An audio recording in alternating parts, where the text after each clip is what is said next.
Very good morning to all of you guys. अभी मैं अपनी एनएचबी की एक स्टूडेंट का जिनका कि इंटरव्यू का डेट्स आ चुका है उनका मॉक इंटरव्यू लेने जा रहा हूं। आप लोग मॉक सुने। मेरा नंबर है 7503235358। Language is not a barrier. और आपको जो फॉर्म फिल करना है वो फॉर्म फिल कर ले। बहुत सारे क्वेश्चन उसमें से भी होंगे।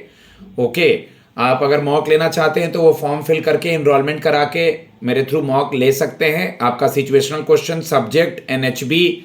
अगर आप वर्किंग हैं तो आपको वीकडेज पे, लेट इवनिंग और ऑफ डेज पे स्लॉट्स मिल जाएंगे छुट्टी के दिन।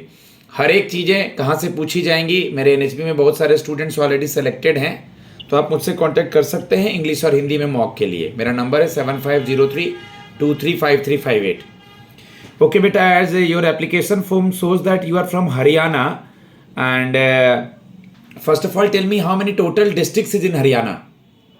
Sir, there are total 22 districts in Haryana. Okay, we all know that each and every sector is having a regulatory organization. Okay, capital market का regulator कौन है? Sir, SEBI, SEBI. Security Exchange Board of India. Insurance sector को कौन regulate करता है? Sir, IRDAI. एडई। उसी तरह housing finance company का सुपरविजन कौन करता है और रेगुलेशन कौन करता है? Sir, regulation reserve Bank of India करता है और सुपरविजन NHB करता है. रेगुलेशन सुपरविजन में क्या डिफरेंस है बेटा? सर, रेगुलेशन में जैसे कि कोई भी हाउसिंग फाइनेंस कंपनी है उसको लाइसेंस प्रोवाइड करना, ये सब रेगुलेशन के अंडर आता है, या फिर कोई पॉलिसी है उसको पास करना। जबकि सुपरविजन में वो प्रॉपर काम कर रहा है या नहीं कर रहा, उसकी इंस्पेक्शन करना, वो सुपरविजन के अंडर आता है। एनएचबी का कुछ मोटिव या कुछ उसके पिराम्बल या उसके कुछ मिशन वगैरह है क्या? पिराम्बल या मिशन में कुछ लाइन लिखा है, पढ़ा आपने? जी सर, पढ़ा है।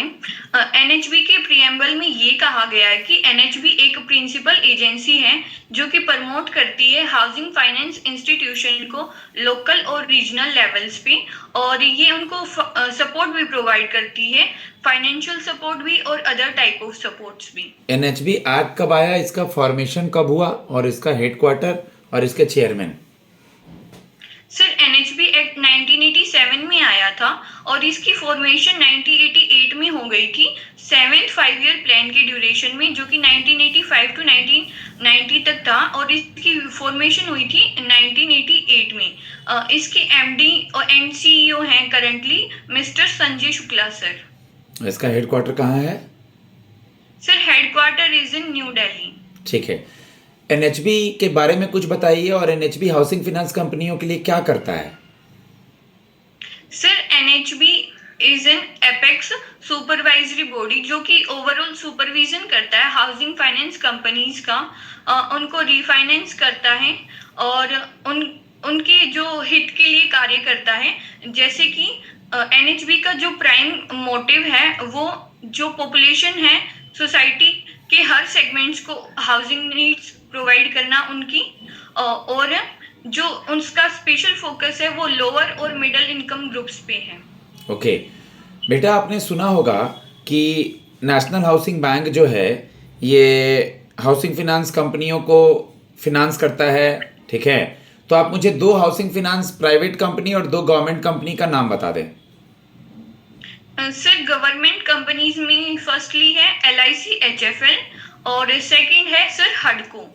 ओके। एंड प्राइवेट में है sir Bajaj finance housing finance company और ICICI हाउसिंग फाइनेंस कंपनी। आपने अपना ग्रेजुएशन कौन से साल में पूरा किया, किस कॉलेज से? सर, मैंने ग्रेजुएशन 2023 में कंप्लीट किया है पंडित नेकीराम शर्मा गवर्नमेंट कॉलेज, जो कि रोहतक डिस्ट्रिक्ट में है, हरियाणा में। ये पंडित नेकीराम जी कौन है? सर, पंडित नेकीराम जी एक फ्रीडम फाइटर थे हरियाणा से। अभी हाल ही में हरियाणा दिवस मनाया गया, कब? जी सर, 1 नवंबर। हरियाणा के नए सीएम का नाम और गवर्नर कौन है? नए मतलब दोबारा से वही बने हैं? सर, चीफ मिनिस्टर हैं मिस्टर नायाब सिंह सैनी जी, और जो हरियाणा के गवर्नर है वो है मिस्टर भंडारू दत्तात्रेय जी। अभी आप इतने यंग हैं बेटा, आपका ग्रेजुएशन जस्ट कंप्लीट हुआ है, तो आप हमारे ऑर्गेनाइजेशन में कैसे काम करेंगे? आपका नॉलेज कितना है पहले इस सवाल का जवाब दें। सर हर किसी को कहीं ना कहीं से स्टार्ट करना पड़ता है। जैसे कि मैं यंग हूँ, तो अगर मैं इस इंस्टीट्यूशन में आती हूँ तो मैं चीज़ों को जल्दी सीख पाऊंगी। बीइंग अ यंग गर्ल, मैं एनर्जेटिक हूँ और एक गुड लिसनर हूँ। मैं चीज़ों को जल्दी से ग्रैब कर पाऊंगी, उनको इम्प्लीमेंट कर पाऊंगी जो मुझे सिखाया जाएगा। ओके बेटा, सर ये मेरी कुछ। आप यंग हैं तो आपको चल करके आगे अगर इससे कोई अच्छी अपॉर्चुनिटी मिल जाती है तो क्या आप ये जॉब छोड़ देंगी?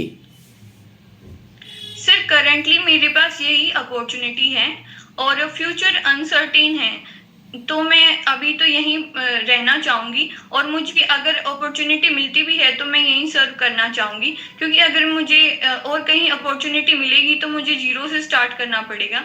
उससे बेटर है मैं इसी इंस्टीट्यूशन में रहूं और यहाँ पे अपनी सर्विस प्रोवाइड करूं। फ्यूचर अनसर्टेन है बोल के वहाँ एक लाइन और जोड़ेंगे जिससे उनको क्लेरिफाई हो। सर मेरे पास फिलहाल अभी यही अपॉर्चुनिटी है, कोई अपॉर्चुनिटी नहीं है। और सर जॉब लगने के बाद मुझे नहीं पता फ्यूचर का कि फ्यूचर में होगा या नहीं होगा, फ्यूचर अनसर्टेन है, इसलिए जॉब के साथ पढ़ना फिर मेरे लिए मुश्किल हो जाएगा। तो मैं इसी ऑर्गेनाइजेशन में आगे बढ़ना चाहूँगी। एज ए यंग जी हम सर। आपकी पोस्टिंग कहीं भी कर देंगे इंडिया में, ये पैन इंडिया जॉब है। दिल्ली ना करके हम मुंबई कर दे, कहीं और भी कर दे जहाँ इनके ऑफिसेस हैं, तो आप कैसे मैनेज करेंगी? जी सर, अगर मेरी पोस्टिंग इंडिया में कहीं भी होती है तो मैं उसको अच्छे से मैनेज करूंगी, क्योंकि सर मुझे घूमना फिरना बहुत पसंद है। और जैसे कि मैं काफी टाइम से हरियाणा के अंदर ही रही हूँ, तो मेरा बहुत इच्छा है कि मैं अपनी कंट्री को तो एटलीस्ट एक्सप्लोर करूँ।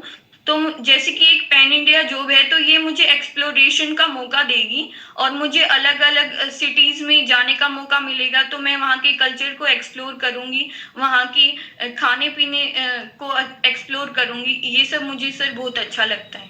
एनुअल रिपोर्ट थोड़ा बहुत पढ़ा है क्या कि एनएचबी प्रॉफिट में है या लॉस में है? कुछ डाटा देखा है क्या बेटा आपने एनएचबी का? अभी देखा नहीं है पर मैं देख लूंगी। ठीक है सर, ठीक है बेटा। आप मुझे बता दीजिए कि कितने इसके ऑफिसेस हैं, टोटल नंबर ऑफ ऑफिसेस कितने हैं, उसमें कितने एम्प्लॉय काम करते हैं, कहाँ कहाँ है मेजरली, कुछ अगर आइडिया हो तो। सर इसके 16 रीजनल ऑफिस हैं जो कि बड़ी मेट्रोपॉलिटन सिटीज में हैं, लाइक दिल्ली, मुंबई, चेन्नई, चंडीगढ़ एक्सेट्रास। और इसमें टोटल 450 एम्प्लॉयज काम करते हैं। लास्ट ईयर में क्या सब्जेक्ट था आपका? सर मेरा बीएससी नॉन मेडिकल से मैंने ग्रेजुएशन किया है, जिसमें फिजिक्स, केमिस्ट्री और मैथमेटिक्स था। ओके। केमिस्ट्री में एक वर्ड है जिसको बोलते हैं हम लोग H2SO4, यस सर। क्या है बोला मैंने ये? Sulphuric acid. ओके। सोडियम क्या होता है, व्हाट इज सोडियम? सोडियम का सर Na फॉर्मूला है और इसका एटॉमिक नंबर 11 है। पोटेशियम? सर पोटाशियम का फॉर्मूला है K और इसका एटॉमिक नंबर करंटली मुझे याद नहीं आ रहा। पीरियोडिक टेबल देखा है? जी सर। कुछ उसमें याद है पीरियोडिक टेबल क्या बताता है या हमारी किस चीज में मदद करता है periodic table? Sir there are total 4 blocks in periodic table, S, P, D and F block. Sir इसमें 18 ग्रुप्स हैं और 7 पीरियड्स हैं, जिसमें सर S ब्लॉक्स में मेनली एल्कलाइन अर्थ मेटल्स और एल्कलाइन मेटल्स और अर्थ मेटल्स ही आते हैं। और जो P ब्लॉक है उसमें सर नॉन मेटल्स आते हैं और उसके साथ साथ जो नोबल गैसेस होती हैं वो भी आती हैं। डी ब्लॉक में सर मेटल्स आते हैं। ठीक है बेटा। और फिजिक्स केमिस्ट्री का किसको मिला है वो नाम नहीं बताना है, किस पर्पस के लिए इस बार नोबेल मिला है, और फिजिक्स में कितने लोग को मिला है, केमिस्ट्री में नाम आप ये अपने लिए याद कर लीजिएगा। लेकिन सर फिजिक्स में 2 लोगों को मिला है, for the artificial neural networks के लिए मिला है उनको। और केमिस्ट्री में 3 लोगों को मिला है, for the protein structure and protein design. Okay बेटा, what is RERA? Sir RERA stands for real estate regulatory authority. Sir ये मतलब रेगुलेट करता है, जैसे कि पहले जब तक रेरा एक्ट आया नहीं था उससे पहले जो डीलर्स होते थे वो काफी टाइप के फ्रॉड करते थे, लोगों से पहले पैसे ले लेते थे और फिर उनको अच्छी सर्विसेज प्रोवाइड नहीं करते थे, और जो एडवांस मनी है उसको कहीं और यूज कर लेते थे, जिससे काफी फ्रॉड बढ़ने लगा था रियल एस्टेट सेक्टर में, जिसके बाद रेरा एक्ट लाया गया था। ओके बेटा, आपने सुना होगा कि एनएचबी ने कुछ समय पहले एक रेसिडेक्स निकाला, रेसिडेक्स इंडेक्स। जी इसका सर। मेजर क्या काम है? ये इंडेक्स क्या मेजर करता है? सर ये मेजर करता है मूवमेंट को, जो कि रेजिडेंशियल प्राइस है उसकी मूवमेंट को मेजर करता है। ओके, आज के पेपर में अदानी जी को लेकर के कुछ न्यूज़ था। आज का पेपर देखा है आपने? जी सर, देखा है। क्या था न्यूज़ में बेटा, कुछ आइडिया है? हाँ जी सर। सर जो चीफ जस्ट सॉरी सर, जो यूएसए के वहाँ के जस्टिस हैं और उन्होंने एक्यूज किया है अदानी जी पे कि उन्होंने ब्राइब देके इंडियन गवर्नमेंट को जो सोलर एनर्जी प्रोजेक्ट है उसको लिया गया था कॉन्ट्रैक्ट बेसिस पे, उनको ब्राइब देके $250 मिलियन की ब्राइब उन्होंने दी थी, ऐसा उन्होंने एक्यूज किया है अदानी जी पे, जिसकी वजह से उनके शेयर में काफी ड्रॉप आया है।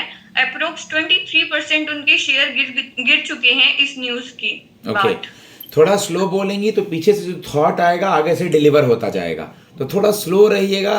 अब अपने आप पे ही हावी हो जा रही हैं, हल्का स्लो रहिए, थॉट्स आएगा आप बोलते जाएंगी। जी सर। ठीक है, आप मुझे बता दीजिए बेटा, एक और भी न्यूज़ अभी चल रहा है, आप हरियाणा से हैं भी, पॉल्यूशन, बहुत पॉल्यूशन है, तो मैं नहीं पूछूंगा किस चीज़ से है, क्या है, इससे रिलेटेड कोई स्कीम सुना है आपने? जी सर। उसको बताएं, क्या स्कीम है, क्या प्रमोट कर रही है वो? सर राज्य विशिष्ट योजना जो कि हरियाणा गवर्नमेंट लेके आई है, ये स्टबल बर्निंग को रिड्यूस करने के लिए लाई गई है। इसमें 1 लाख रुपीस दिए जाते हैं ग्राम पंचायत को जो कि रेड जोन में आती हैं, जिससे कि वो स्टबल बर्निंग को कम कर सकें, और जो ऑरेंज जोन में आता है उनको 50,000 रुपीस दिए जाते हैं। अभी एनएचबी से रिलेटेड या हाउसिंग से रिलेटेड कोई न्यूज़ जो कि न्यूज़ में है, कोई आइडिया वगैरह किसी न्यूज़ का? सर न्यूज़ है तो, बट करंटली मुझे याद नहीं आ रही। ओके, आप मुझे ये बता दीजिए बेटा, आपने सुना होगा कि बैंकिंग इंडस्ट्री को रेगुलेट करता है रिजर्व बैंक ऑफ इंडिया, जी सर। और रिजर्व बैंक ऑफ इंडिया जो है वो नॉन एनबीएफसी और बैंक सबके लिए रूल्स बनाता है, ठीक है? जी। तो जी बैंकिंग सर। रेगुलेशन एक्ट के अंदर बैंक को कंट्रोल करते हैं, उसी तरह एनबीएफसी को कौन से एक्ट कंट्रोल करते हैं? Sir companies act 1956 amendment 2013। Okay, private और पब्लिक कंपनी, पब्लिक कंपनी में क्या डिफरेंस होता है? सर प्राइवेट कंपनी में जो शेयर होता है वो मेनली किसी एक पर्सन इंडिविजुअल का होता है, जबकि जो गवर्नमेंट कंपनीज हैं उसके अंडर जो शेयर होता है वो गवर्नमेंट का होता है more than 51%। Okay, national housing bank के होम पेज पे गई हैं क्या आप बेटा? अबाउट अस कॉलम या जहां भी कुछ देखा है वहां पे क्या दिखाई दिया है? सर अबाउट अस में इसका विजन, मिशन, ऑब्जेक्टिव्स यही सब है, प्रीएम्बल। ओके, ये जो ऑर्गेनाइजेशन है नेशनल हाउसिंग बैंक, ये एक तरह से कहा जाए तो हाउसिंग फाइनेंस कंपनी को प्रमोट कर रही है और बहुत लोग को घर लेने के सपने को भी साकार कर रही है। जी सर। तो आपको एज ए एनएचबी का एम्प्लॉय एक सेमिनार कंडक्ट करना है जिसमें हाउसिंग फाइनेंस कंपनी और बहुत सारे कस्टमर्स भी आए हैं, मतलब उनको प्रमोट करना है हाउसिंग फाइनेंस कंपनी को। बैंक तक लोग सीमित हैं, हाउसिंग फाइनेंस कंपनी को भी आगे बढ़ाना है। जी सर जैसा कि जो लोकल लोग होते हैं वो बैंक से ज्यादा, मतलब वो बैंक से ज्यादा रिलेट कर पाते हैं। वो हाउसिंग फाइनेंस कंपनीज को ऐसा सोचते हैं कि ये एक प्राइवेट कंपनीज हैं और ये ज्यादा इंटरेस्ट चार्ज करेंगी, जिसकी वजह से वो हाउसिंग फाइनेंस कंपनी से लोन लेने में डरते हैं, जबकि वो बैंक्स को ये सोचते हैं कि ये गवर्नमेंट सेक्टर है और अगर हम यहाँ से लोन लेते हैं तो ये हमें सस्ता भी पड़ेगा और ये कम इंटरेस्ट चार्ज करेगा। अगर मैं उस सेमिनार को हेड कर रही हूँ सर, तो मैं उन लोगों को बताना चाहूंगी कि जो हाउसिंग फाइनेंस कंपनीज हैं वो गवर्नमेंट सेक्टर भी होती हैं और प्राइवेट सेक्टर भी होती हैं।